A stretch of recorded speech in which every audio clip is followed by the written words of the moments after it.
Hello दोस्तों। आज के इस वीडियो में हम जानेंगे अमीर बनने के 3 नियम या कह लो कि 3 रूल्स ऑफ मनी।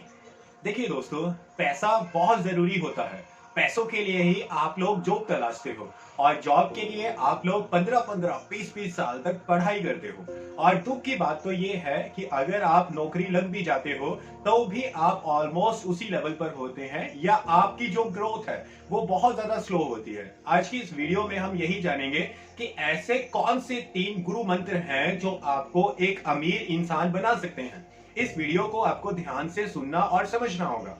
मैं इन तीनों रूल्स को जहां तक पॉसिबल हो पूरी डिटेल के साथ समझाऊंगा। रूल नंबर 1, आपका जितना भी मंथली खर्चा है आप या तो उससे ज्यादा कमाएं या आप जितना कमा रहे हैं उससे भी कम खर्च करें। दोस्तों, मैंने कई लोगों को देखा है जो पूरे महीने ठीक ठाक पैसा तो कमा लेते हैं लेकिन उनके खर्चे इतने ज्यादा होते हैं, उनके शौक इतने ज्यादा होते हैं कि उनकी वो अच्छी खासी कमाई भी कम पड़ने लगती है। दूसरा एग्जाम्पल लो, बहुत से ऐसे लोग हैं जिनके पास पैसों की कमी होती है, वो चाहकर भी खर्चा कम नहीं कर सकते और इसके साथ साथ फ्री टाइम भी होता है दूसरा काम करके पैसा कमाने का, लेकिन वो लोग जरूरत के बावजूद भी पैसा कमाना नहीं चाहते। सोचते रहते हैं कि मिल जाएगा पैसा, तो पैसा पैसा करते रहेंगे, पर जब पैसा कमाने की बारी आएगी ना तब बोलेंगे कि यार क्या होता है पैसों से। भाई बहुत कुछ होता है पैसों से। अभी आप क्यों जाते हो सुबह सुबह काम पे? आप क्यों एक नौकरी के लिए पिछले 15-20 सालों से पढ़ रहे हो? देखिए, जो पैसे आप कमा रहे हो ना उसकी इज्जत कीजिए। आपकी मेहनत पसीने की कमाई है वो। Never lose your money. मैंने कहीं पे पढ़ा था कि 2 चीज हमेशा याद रखनी चाहिए। पहली, नेवर लूज योर मनी, यानी कि अपना पैसा मत खोइए। और दूसरी बात, इस पहली बात को कभी मत भूलिए, आपने एक एक रुपया मेहनत करके कमाया है। आपका एक एक रुपया आपकी मेहनत पसीने की वजह से ही आया है। इस 1 रुपए के लिए आपने कई साल मेहनत की है और यही 1 रुपया जोड़ जोड़ के बहुत सारे रुपए हो जाते हैं। बूंद बूंद से ही हमेशा सागर भरता है। और इन पैसों को आप किसी बेहतर जगह पे लगा सकते हो, इन्वेस्ट कर सकते हो और किसी काम पे भी लगा सकते हो। एक किताब है रिच डैड पुअर डैड, जिसके राइटर हैं रॉबर्ट कियोसाकी। बोलते हैं कि उनका हर डॉलर, उनके यहाँ रुपए की जगह, उनके ना वहां पे डॉलर होता है रुपए की जगह, यानी कि वो बोलते हैं वहां का डॉलर एक कर्मचारी है और वो हर डॉलर को एक कर्मचारी होने के नाते काम पे लगा कर रखते हैं और फिर वही डॉलर टाइम बीतने के बाद बहुत सारे डॉलर्स में बदल जाता है। और आप हर रुपए को कैसे लगाओगे?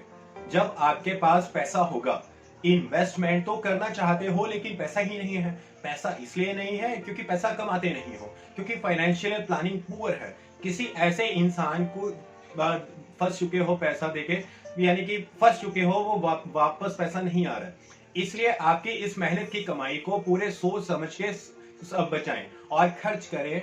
और ये हो गया रूल नंबर 1, यानी कि आप जो भी कमा रहे हो या तो आप उसी में चलाना काम सीख लीजिए, दूसरे के सामने हाथ मत फैलाइए, या आपकी कमाई कम पड़ रही है तो चलाइए हाथ पैर और सबसे ज्यादा दिमाग चलाइए और कमाइए पैसा। रूल नंबर 2, उन चीजों को उन चीजों के लिए कर्जा ना लो जिनके लिए समय वैल्यू समय के साथ कम होती रहती है। चलो दोबारा सुनिए इन बात को। उन चीजों के लिए कर्जा मत लो जिनकी वैल्यू समय के साथ कम होती जाती है।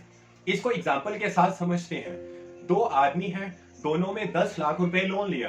पहले बंदे ने उन 10 लाख रुपए से बहुत सारे शॉपिंग की, मोबाइल खरीदा, लैपटॉप खरीदा, एक छोटी सी कार भी ले ली मैनेज करके, अच्छे अच्छे ब्रांडेड कपड़े भी खरीदे, जूते भी खरीदे और 3-4 महीनों में पूरा पैसा खत्म कर दिया।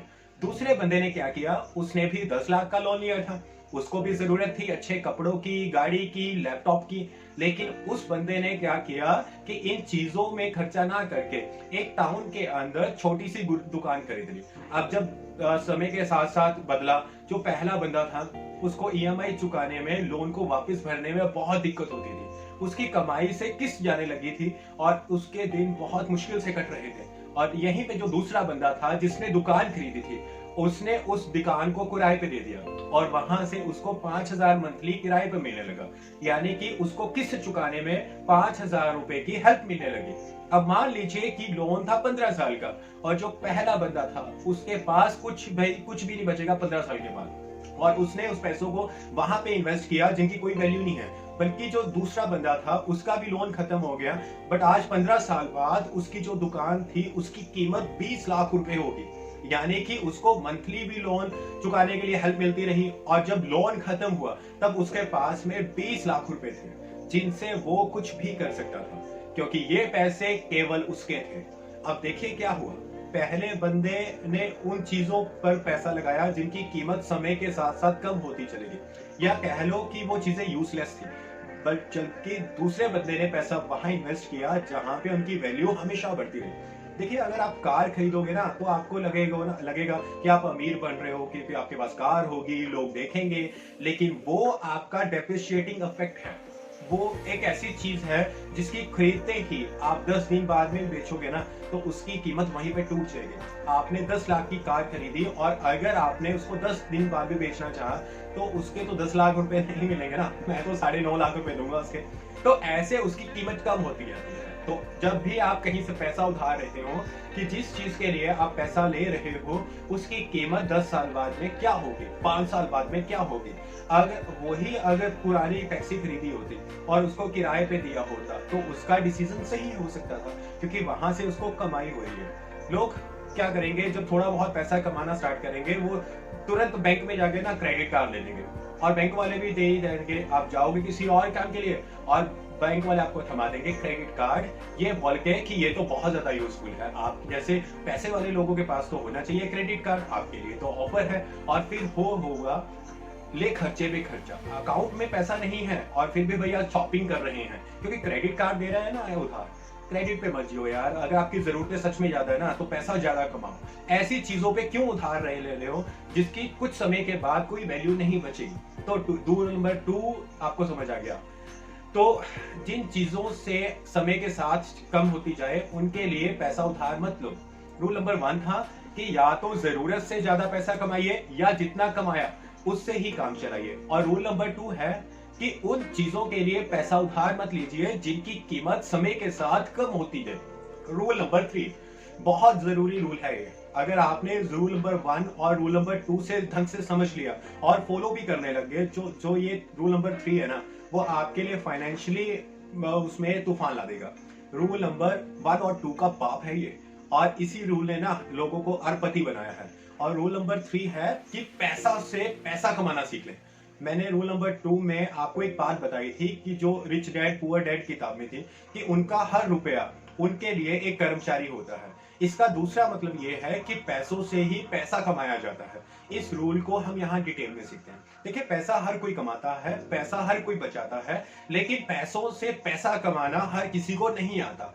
यहीं पर लोग मात खा देते हैं। और पैसों से पैसा कमाने का सीधा सा मतलब है उस तरह के एसेट्स खरीदिए जिनकी वैल्यू बढ़ती रहे, जहां से आपको रिटर्न्स मिलते रहे। रूल नंबर 2 में मैंने आपको एक दुकान का एग्जांपल दिया था, लेकिन मान लीजिए वो अमाउंट आपके लिए बहुत बड़ा है, तो आपको क्या करना है, इन्वेस्टमेंट के और तरीके ढूंढने हैं।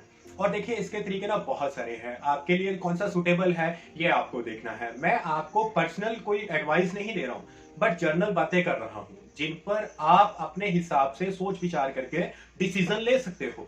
लेकिन पैसे से पैसा कमाने के तरीकों में ना कुछ फेमस तरीके हैं, म्यूचुअल फंड्स हैं, नेटवर्क मार्केटिंग है, स्टॉक मार्केट है और गोल्ड वगैरह। इनके लिए बहुत सारा पैसा नहीं चाहिए, और इन ऑप्शंस के साथ साथ बहुत सारे बैंक्स की ऐसी स्कीम्स हैं जहां पे आपको कांस्टेंट रिटर्न मिलते रहते हैं। और अगर आपका किसी भी बैंक में खाता है, आप उसकी साइट पे चेक कीजिए, और या आप खुद ब्रांच में जाके चेक कीजिए कि आप उनके पास कोई ऐसा इन्वेस्टमेंट प्लान है या कोई स्कीम है जो आपके लिए सुटेबल हो। एंड बिलीव में ऐसा कोई ना कोई प्लान तो जरूर होगा। और बैंक छोड़िए, घर बैठे कर दीजिए। बहुत सारे ऐसी ऐप्स हैं, वेबसाइट्स हैं जो आपको फ्री में कंसल्टेंस देती हैं और इन्वेस्टमेंट को आसान भी बनाती हैं। ये वीडियो कोई पेड प्रमोशन नहीं है, इसलिए मैं किसी भी ऐप का नाम नहीं लूंगा। ये आप खुद रिसर्च देख के देखिएगा। एक चीज बट जरूर याद रखिएगा कि जब भी आप इन्वेस्ट करो, जो इन्वेस्टमेंट होता है ना वो एक गोल सेटिंग के साथ कीजिए, एक लक्ष्य निर्धारित के साथ कीजिए कि मुझे इतने टाइम के बाद इतने पैसे चाहिए, और अपने इन्वेस्टमेंट डिसिप्लिन में मेंटेन रहिए। सबसे पहले अपने मंथली खर्चे कि मंथली खर्चे से ना इन्वेस्टमेंट का पैसा पहले ही निकाल लीजिए और उसके बाद जितना भी पैसा आपके पास बच रहा है उसके खर्चा निकालने की कोशिश कीजिए। क्योंकि अगर आप आज डिसिप्लिन में रहोगे ना तो आप इसका आनंद आप आने वाले टाइम पर जरूर मिलेगा। मैं जल्दी से आपको ना तीनों रूल्स को रिवाइज करवाता हूँ। रूल नंबर 1, आपका जितना मंथली खर्चा है आप या तो उससे ज्यादा कमाइए या आप जितना कमा रहे हैं उससे भी कम खर्च कीजिए। रूल नंबर 2, उन चीजों में कर्जा मत लीजिए जिनकी वैल्यू समय के साथ साथ कम होती जाती है। और रूल नंबर 3, समय पर इन्वेस्टमेंट करना शुरू कीजिए। आई होप आपके लिए ये वीडियो यूजफुल रहा होगा। आप मुझे कमेंट करके बताइए कि आपको और कौन से टॉपिक्स पे वीडियोस चाहिए। मैं आपके लिए लाता रहूंगा ऐसे यूजफुल वीडियोस। सपोर्ट करने के लिए धन्यवाद। Thank you so much. अपना ख्याल रखिए और आगे बढ़ते कीजिए। जय हिंद, वंदे मातरम।